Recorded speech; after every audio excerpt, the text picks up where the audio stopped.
सबसे पहले जे भी हमके देख रहा बा, आप सभी के पवनवा के तरफ से होली की ढेर सारी शुभकामनाएं।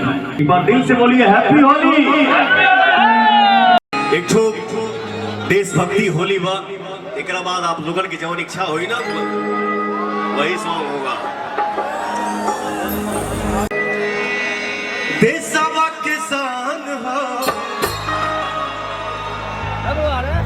हमारे चाचा विनय बिहारी जी इस गाने को लिखे हैं, जिनका कोई जवाब ही नहीं है। जितना बोलूंगा उनके बारे में कम है।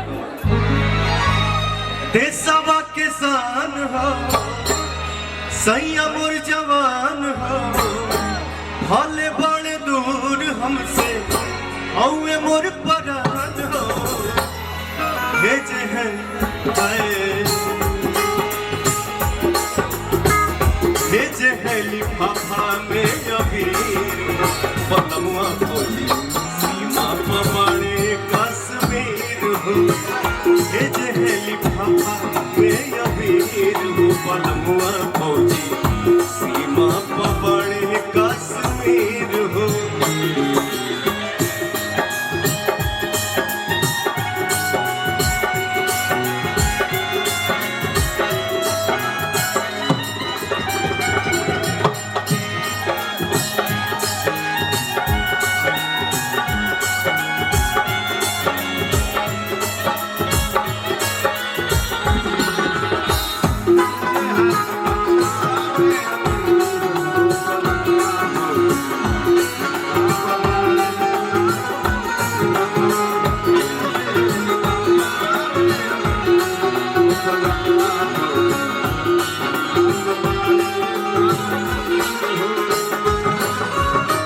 छुट्टी नहीं मिलल पशु नहीं बमला, होली से बढ़ के बाटे इसके सवाल हो।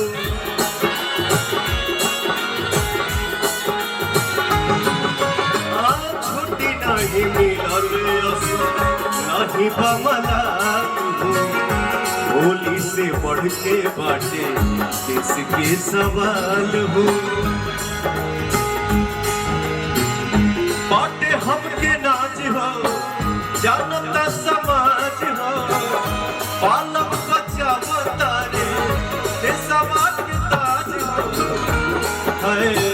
भेजे हैं लिफाफा में अबीर, पलमुआ खोली सीमा को बड़े कश्मीर हो।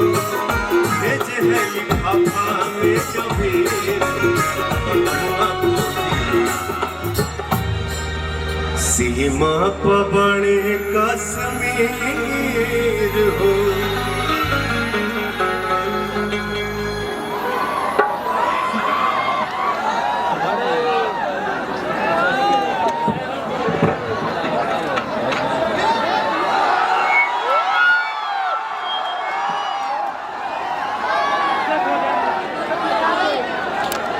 एक मिनट, हाँ।